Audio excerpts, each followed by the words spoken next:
할렐루야. 여러분 만나뵙게 돼서 반갑습니다. 하나님께서 오늘 우리에게 주시는 말씀은 마태복음 25장 14절로 30절 말씀입니다. 우리 다시 한번 한 절씩 교독하도록 하겠습니다. 제가 먼저 읽겠습니다.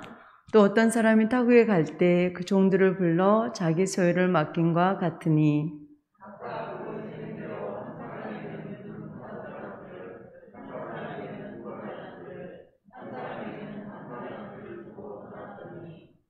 다섯 달란트 받은 자는 바로 가서 그것으로 장사하여 또 다섯 달란트를 남기고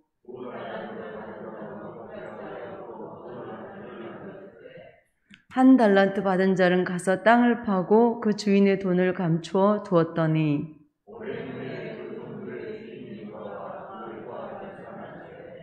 다섯 달란트 받았던 자는 다섯 달란트를 더 가지고 와서 이르되 주인이여 내게 다섯 달란트를 주셨는데 보소서 내가 또 다섯 달란트를 남겼나이다.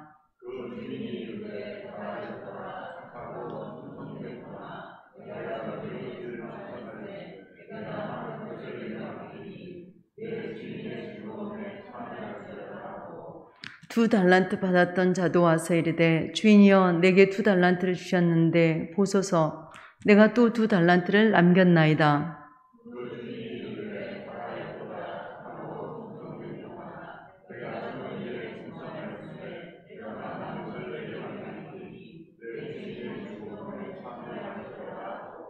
한 달란트 받았던 자는 와서 이르되 주인이여 당신은 굳은 사람이라 심지 않은 데서 거두고 해치지 않은 데서 모으는 줄을 내가 알았으므로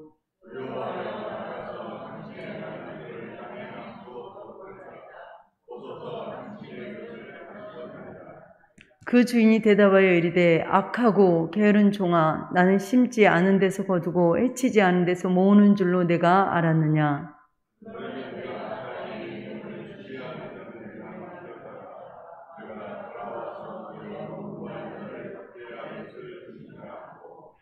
그에게서 그 한 달란트를 빼앗아 열 달란트 가진 자에게 주라.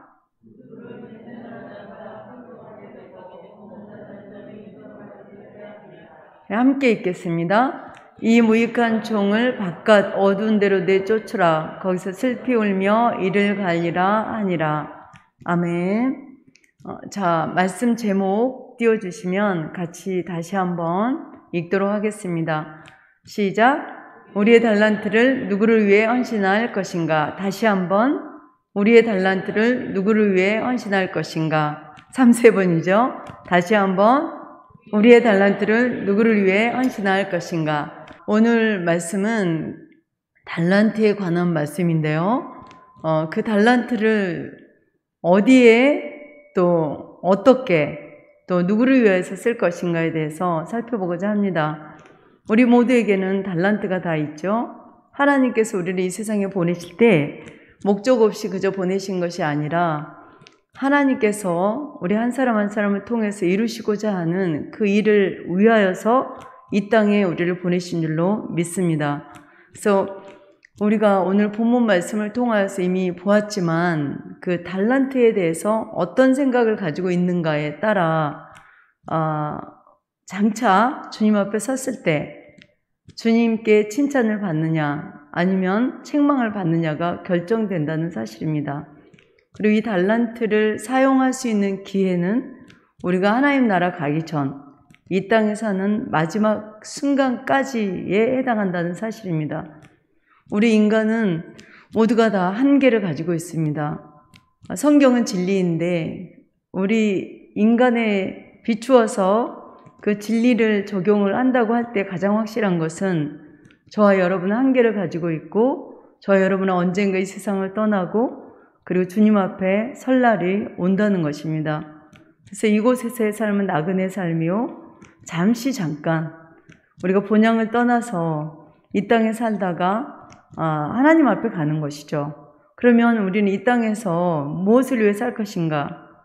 저는 예수님을 믿고 성경을 읽기 전에는 제가 왜 여기에 존재하고 있는지 그 의미를 찾기가 어려웠습니다.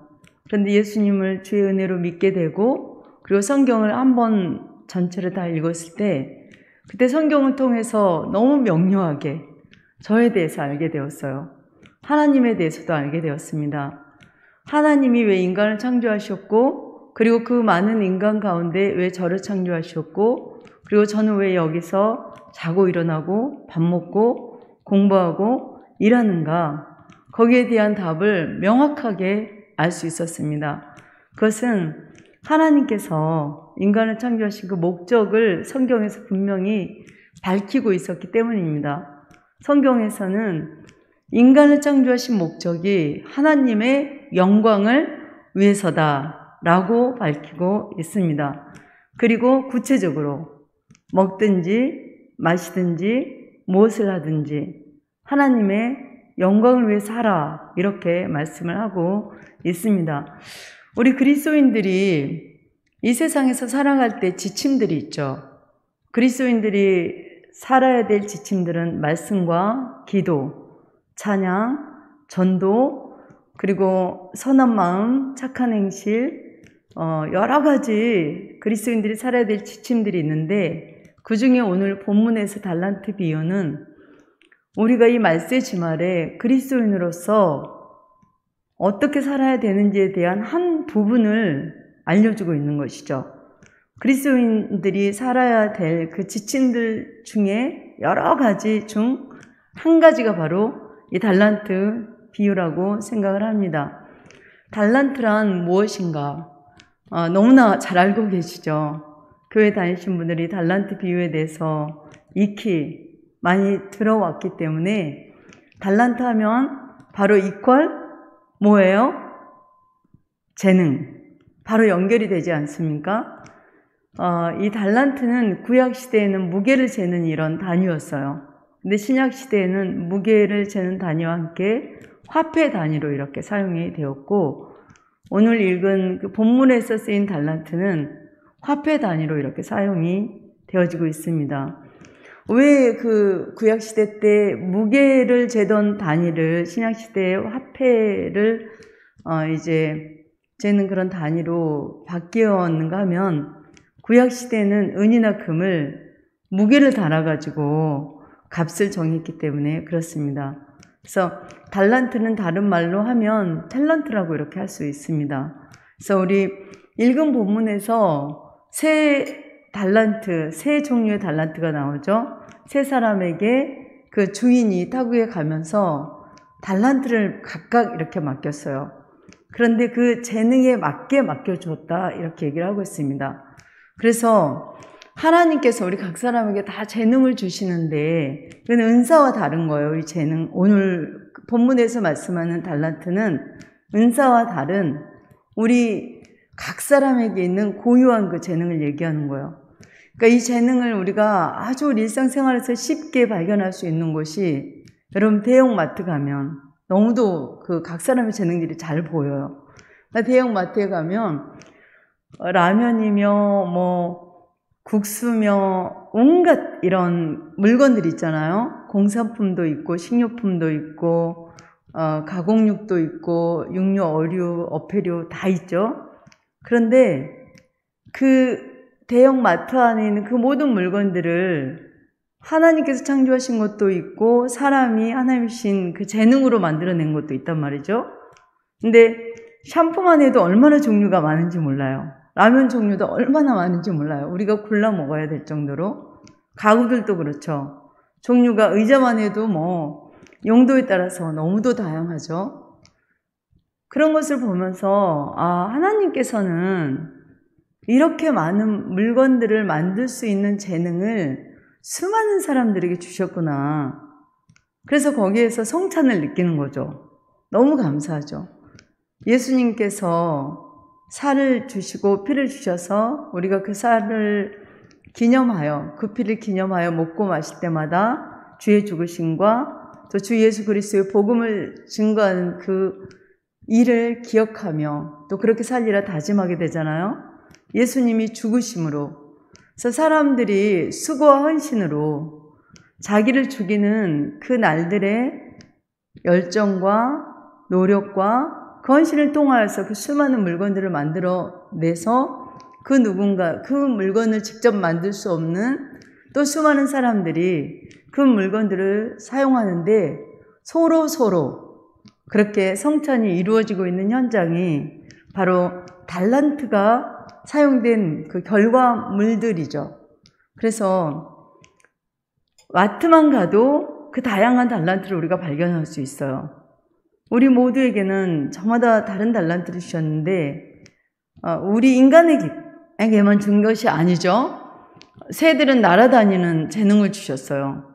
그리고 물고기들은 누가 가르쳐 주지도 않았는데 헤엄을 너무 잘 쳐요. 수족관의 금붕어가 헤엄을 치면서 물속에서 이렇게 자유롭게 다니는 것을 보면 얼마나 신기한지 몰라요. 누가 이 금붕어에게 헤엄을 칠 수 있는 이런 재능을 주었는가. 너무 신기한 것이죠. 사랑하는 경찰청 교회 성도 여러분, 하나님께서는 저와 여러분에게 다 각기 다른 재능을 주셨습니다. 그것은 우리로 하여금 그 재능을 사용하여서 하나님의 영광을 드러내라고 하신 것이죠. 자, 1달란트, 2달란트, 5달란트를 하나님께서 그 타국에 간 주인이 맡기는 이 비유를 통하여서 우리에게 무슨 말씀을 하시려고 하는지 그 의도를 한번 살펴보십시다. 1달란트 받은 사람은 어떻게 하였는가? 그의 태도를 보면 그가 땅 속에 그냥 묻어두었다고 했어요. 전혀 그 달란트를 사용하지 않았다라는 증거죠. 2달란트, 5달란트 받은 사람은 그 달란트를 가지고 200% 이윤을 남긴 거예요. 그러니까 2달란트, 5달란트에 받은 그 사람들의 공통점은 무엇인가? 그 받은 달란트를 사용을 해서 결과물들을 만들어냈다는 것이죠. 그리고 이제 시간이 지나서 타국에 갔던 주인이 돌아왔습니다. 그리고 그 주인이 이제 각각 평가를 하는 시간이 왔습니다. 1달란트 받은 그 사람에게 그 주인이 가서 그 1달란트를 어떻게 했느냐라고 이제 묻자 1달란트 받은 사람은 제가 땅속에 묻었습니다. 그런데 그 이유를 이제 설명을 하는 거예요. 왜 그렇게 했느냐라고 묻자 그는 그 주인이 굳은 사람이라. 굳은 사람의 원뜻은 뭔가 아주 포악하고 아주 거칠고 아주 나쁜 사람. 그걸 합하면 아주 무서운 사람이라는 거예요. 그래서 혹시 그 1달란트를 내가 잘못 투자하여서 그 1달란트마저도 잃어버리게 되면 그 주인에게 당할 그 수모와 그 고통들을 생각하면서 그 1달란트를 사용하지 않고 땅속에 묻어두었다라는 거예요. 두려워서. 여러분, 우리에게 주신 그 달란트를 우리가 왜 사용하지 않고 있는지, 또 사용하지 못하고 있는지 그 원인들을 우리 안에서 한번 찾아볼 필요가 있습니다. 그리고 그 주인은 그 땅속에 감추어둔 1달란트를 받은 그 사람에게 뭐라고 얘기하는가 하면은 악하고 게으른 종아, 이렇게 얘기를 해요. 정말 무서운 말이죠. 우리에게 달란트를 각각 다 주셨어요. 달란트가 없는 사람이 단 한 사람도 없습니다. 그래서 이 세상에 필요 없는 사람은 없죠. 가정에도, 사회에도, 국가에도, 교회에도 단 한 사람도 필요 없는 사람, 무가치한 사람이 없습니다.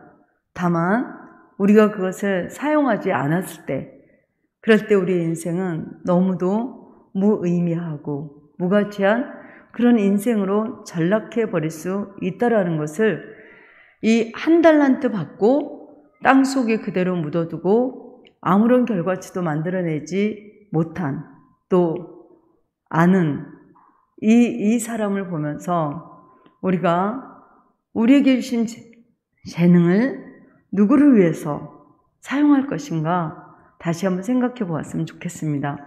그리고 2달란트, 5달란트 받은 사람에 대해서도 하나님께서 이렇게 이제 그 타국에 갔다 돌아온 그 주인을 통하여 말씀을 하시죠.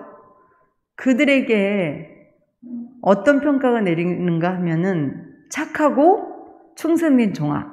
그러니까 한 달란트를 받아서 땅속에 묻어둔 그 사람에 대한 평가와 전혀 상반된, 상이한 이런 평가를 합니다. 착하고 충성된 종아, 잘하였도다. 그리고 뭐라고 또 덧붙여서 부연하는가 하면 상을 주겠다라고 하시는 거예요. 그런데 여러분, 그 상은요, 우리가 생각하는 그런 상하고 매우 다릅니다. 금전적인 보상이나 혹은 유럽 여행권이나 제주도 항공권이나 아주 고급 호화스러운 호텔의 숙박권이나 이런 게 아니에요. 네가 그렇게 수고하여서 배로 이렇게 남겨두었으니 정말 이건 잘한 일이다. 그런데 작은 일에 충성하였으니 너에게 큰 일을 주겠다는 거예요. 여러분, 교회에서도 그렇고 가정에서도 그렇고 사회 직장에서도 그렇고 일을 열심히 하는 사람은 이 의미를 너무 잘 알 거예요. 상사나 목사님이나 선생님이나 또 집안의 어르신들도 일을 열심히 하고 부지런하고 잘한 사람에게 또 더 많은 일을 줘요. 그래서 교회에서도 거의 그 교회의 10%가, 나라에서도 10%가 정말 열심히 일하고 헌신적인 이런 결과들을 만들어내는 것이죠. 그러니까 하나님께서 우리에게 주시는 상은 우리가 생각하는 그런 상이 아니라 더 많은 일을, 더 큰 일을 맡기시겠다는 거예요. 일을 열심히 하는 사람, 잘하는 사람에게는 더 많은 일을 하나님이 맡기시는 줄 믿으시기 바랍니다. 그런데 이게 왜 고통이 아니고 기쁨인가 하면 여러분 모두에서 말씀드렸지만 우리가 이 땅에 사는 것은 시간이 정해져 있어요. 언젠가는 주님 앞에 설 때가 와요. 주님을 위해서, 주의 영광을 위해서 우리의 재능을 쓸 그런 날이 이 땅 우리가 숨이 쉬어지고 있는 그 마지막 순간까지라는 것이죠. 그러니까 우리가 이 땅에 살면서 하나님의 영광을 위해서 우리에게 주신 재능을 더 많이 사용할 수 있다면 그것은 정말 축복입니다. 전 성경에서 제일 부러운 사람이 한 사람 있어요. 여러분도 아마 부러운 사람이 있을 거라고 생각을 해요. 근데 저는 수많은 성경의 인물들 중에서 가장 부러운 사람, 그리고 천국에 갔을 때 가장 먼저 만나고 싶은 사람이 있어요. 제 아이디이기도 한데요. 바로 바울입니다. 바울은 그가 모든 성공 가도를 달릴 수 있는 조건을 다 갖추고 있었지만 그는 그 모든 것들을 분토와 같이 여기고 나의 달려갈 길과 주 예수께 받은 사명, 곧 우리 주 예수 그리스도의 복음을 증거하는 일에는 나의 생명을 조금도 아끼지 아니하려 하노라. 사도행전 20장 24절 말씀이죠. 바울은 관제로 부음받을 때까지, 그러니까 그 몸에 남아있는 모든 기운, 모든 에너지를 다 쏟아서 주의 몸된 교회와 주 예수 그리스도의 복음을 위해서, 그리고 그 말씀을 지켜 따라 행하는 하나님의 사람, 즉 그리스도인들을 양육하는데 그 인생 전체를 송두리째 다 바쳤죠. 저는 그래서 바울이 제일 부러워요. 그래서 하나님, 정말 바울처럼만은 아니지만 그렇게 쓰임받고 싶지만 그는 정말 준비된 사람이잖아요. 가말리엘 문화에서 율법 학자로서 아주 뛰어난 그런 사람이고 다메섹 도상에서 예수 그리스도를 만난 이후부터 단 한 번도 그가 뒤로 물러나지 아니하고 앞으로 나아가 영혼을 구원하는 그 삶에 천착하고 집중하고 끝까지 변질됨이 없이 순수하게 그리스도의 신부로 순결한 그런 증인의 삶을 살았던 것이죠. 그래서 정말 바울의 몇 분의 몇만이라도 주님 저를 좀 사용해 주십시오. 주님 만나고 제가 주님 앞에 드리는 가장 부러워하는 사람에 대한 기도예요. 이 세상에 아무것도 부러운 것이 없어요. 바울이 부러워요. 하나님께서 그에게 주신 달란트를 하나님을 위해서 다 사용한 것이죠. 제가 또 사랑하는 사람 중에 한 사람을 여러분에게 소개해 드리고자 합니다. 바로 C.S. 루이스라는 사람이에요. 영국의 영문학자이고 20세기 인물이고요.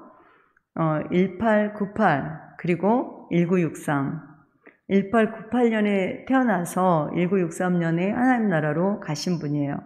이분은 아버지가 변호사고 어머니가 수학학자고 굉장히 유복하고 부유한 집, 아주 큰 집에서 일하는 사람들도 많고 정말 유복하게 지냈는데 10살에 어머니가 암으로 돌아가신 거예요. 그러면서 그의 일상의 모든 평안과 안정이 아틀란티스 섬이 가라앉은 것처럼 다 일시에 사라져버린 거예요. 그리고 아버지도 어머니가 돌아가신 다음에 너무나 슬픔이 깊고 충격이 커서 일상생활을 제대로 할 수가 없는 거예요. 자녀들을 돌볼 힘도 없는 거예요. 마음에 여유가 없는 거예요. 그러니까 어머니를 잃은 루이스와 그의 형 원이 이 두 형제가 위로를 받아야 될 상황인데 아버지로부터 전혀 위로를 받지 못한 거예요. 그래서 아버지도 그 어머니가 돌아가신 그날 셰익스피어 리어 왕에 나온 사람은 죽음을 견뎌야 한다. 이 문구를 달력에 적어놓고 그의 모든 삶이 그 어머니가 돌아가신 그날에 그 아내가 죽은 그날에 멈춰버린 거예요. 그러니까 이 아버지는 아내만 잃은 것이 아니라 자식들까지 잃고 또 이 두 형제는 엄마만 잃은 것이 아니라 아버지까지 잃게 되는 이런 비극적인 이제 삶이 새롭게 시작된 거예요. 그리고 이제 루이스는 성공회 교단에 속하는 그런 교인이었었는데 이제 어머니가 돌아가시면서 돌아가시는 과정 중에 이제 암에 걸려서 하나님께 이 아이가 그렇게 기도를 열심히 했다고 해요. 엄마를 살려달라고. 심지어는 엄마가 돌아가신 날 그날에도 엄마를 다시 살려달라고 하나님께 그렇게 간절히 기도를 했는데 엄마는 살아나지 않았어요. 그래서 이제 그때부터 이 아이는 하나님을 미워하기 시작한 거예요. 그리고 어렸을 때부터 집에 책이 가득하여서 책을 너무도 많이 읽고, 그래서 이 아이는 거의 천재적인 아이인데 5살 때부터 이렇게 작품을 쓰기 시작한 사람이거든요. 그러니까 이 아이가 하나님을 미워하고 그리고 이제 아버지의 돌봄을 받지 못하고 사립학교에 가서 이제 학교 생활을 하면서 선생님들로부터 무신론을 이제 배우게 된 거예요. 그래서 완전히 무신론주의자가 되고 하나님을 떠났어요. 그런데 톨킨 여러분 아시죠? 톨킨을 통하여서 같은 이제 옥스퍼드 대학교 동료 교수였는데 톨킨을 통하여서 루이스가 30살이 될 때 그때 예수님을 인격적으로 이제 믿게 됩니다. 그리고 영문학자였던 또 무신론자였던 또 하나님께 반항하였던 그리고 하나님을 너무도 미워하였던 그가 하나님께로 돌아와서 그의 모든 학문적인 역량, 그 학문적인 달란트를 하나님을 위해서 사용하기 시작합니다. 그래서 C.S. 루이스가 쓴 순전한 기독교라는 이 책이 있는데 그것은 이제 세계 2차 대전 때 전쟁 중에서 고통당하는 이들을 위해서 군대에 가서 강연하고 시민들에게 라디오에서 BBC 그 방송국 라디오를 통해서 강연을 한 그 내용들을 책으로 이제 묶어낸 것인데 순전한 이 기독교는 지금까지도 각 나라 세계 곳곳에서 계속 번역되어지고 있고 계속 읽혀지고 있고 크리스천 투데이에 가장 많은 독자가 있고 가장 잘 만들어진 기독교 서적이라는 책에 1위에 오를 정도로, 그 정도로 지금까지도 많이 읽혀지고 있는 책입니다.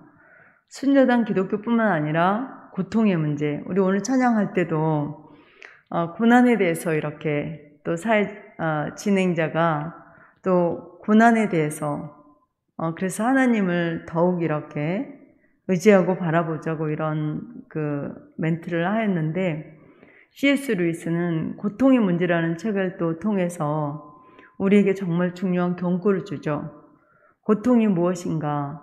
고통은 바로 하나님께서 우리가 너무 귀를 막고 하나님이 우리를 부르시는 그 음성에 귀를 기울이지 않기 때문에 우리의 귀에 외치는 하나님의 확성기가 바로 고통이라고 이렇게 정의를 해줍니다.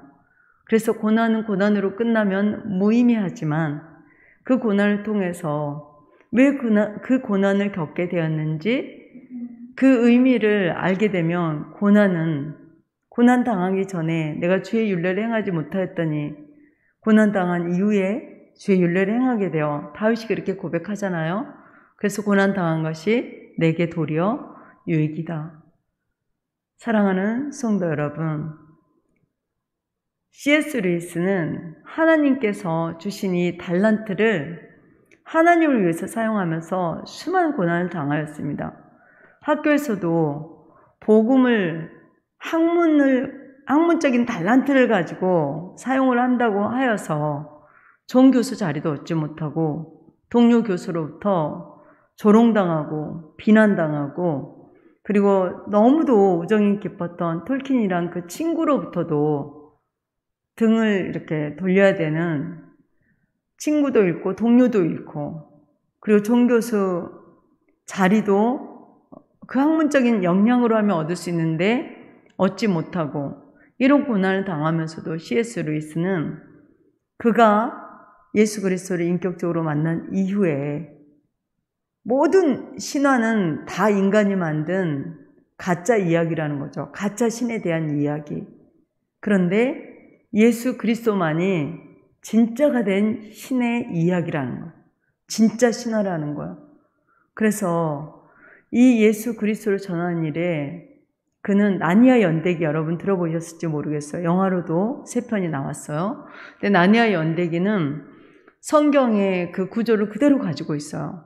창조, 타락, 구속, 회복에 대해서. 여러분 혹시 시간이 가능하다 그러면 나니아 연대기를 한번 읽어보세요.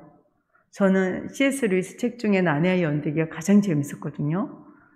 너무 재밌는 거예요. 왜냐하면 성경이 나니아라는 가상의 다른 세계에서 새롭게 생동하고 있는 거예요. 그러니까 성경이 나니아라는 이 세계에서 새롭게 생동하면서 또 C.S. 루이스는 나니아라는 이 가상의 세계를 무너뜨려 버려요. 그리고 새로운 나니아를 건국을 하는데 거기서 이제 천국이 나오는 거예요. 그러니까 이 세상은 C.S. 루이스가 보았을 때 그림자 나라라는 거예요. 가상의 나니아 나라처럼. 그리고 새로운 나니아가 천국이라는 것이죠. 그래서 그의 모든 책에는 창조, 타락, 구속, 회복이 들어있지만 천국과 지옥, 그리고 부활과 생명으로 가득 차 있어요. 그리고 그가 지향하는 것은 이 땅이 아니라 천국을 바라보려는 거죠. 사랑하는 성도 여러분, 달란트에 대해서 우리가 생각할 때 이 땅만 바라보면 우리가 왜 내가 달란트를 하나님을 위해서 사용을 해야 되지? 라고 퀘스천할 수 있어요.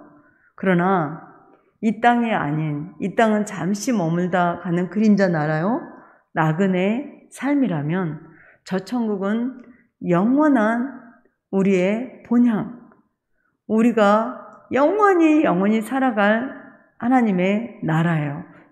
그렇기 때문에 우리가 C.S. 루이스가 말하는 것처럼 하나님의 나라를 우리가 바라본다면 우리는 이 땅에 사는 동안 내가 달란트를 하나님을 위해서 사용하는 일이 얼마나 중요한 것인가를 인지하게 될 것입니다. 한 달란트 받은 사람처럼 우리에게 주신 그 달란트를 땅에 묻어놓지 말고 2달란트, 5달란트 받은 사람처럼 배가시키는 그런 삶을 저 여러분이 살았으면 좋겠습니다. 여러분이 아는 음악의 아버지 바흐는요, 나의 모든 음악은 하나님의 영광을 위해서 만들어진다, 이렇게 얘기를 했어요. 러시아의 대문호 톨스토이 같은 경우 여러분 그 부활 작품 아시죠? 도스토옙스키, 죄와 벌 전부 다 성경의 사상을 담은 이런 저작들이에요. 이들이 하나님을 만나지 못했더라면 그들의 달란트는 전혀 빛을 발하지 못했을 거예요.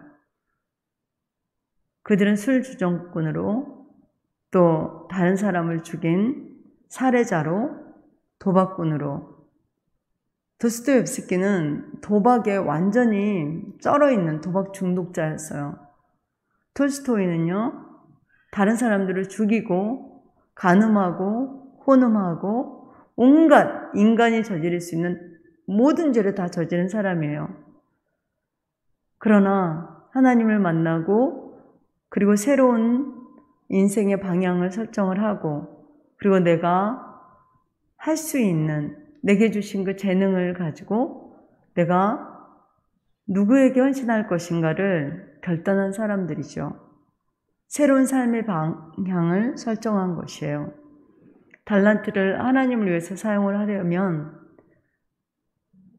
내가 왜 이 땅에 살고 있으며 그리고 이 세상의 삶이 끝나면 나는 하나님 앞에 섰을 때 칭찬을 들을 것인가, 책망을 들을 것인가, 간단하게 몇 가지만 우리가 짚어보아도 나에게 주신 달란트를 내가 찾아내고 그리고 발견하여서 그 달란트를 주의 영광을 위해서 사용할 수 있다 그러면 저 여러분은 하나님 나라에 갔을 때 잘했다, 착하고 충성된 종아 라고 칭찬을 받게 될 줄로 믿습니다.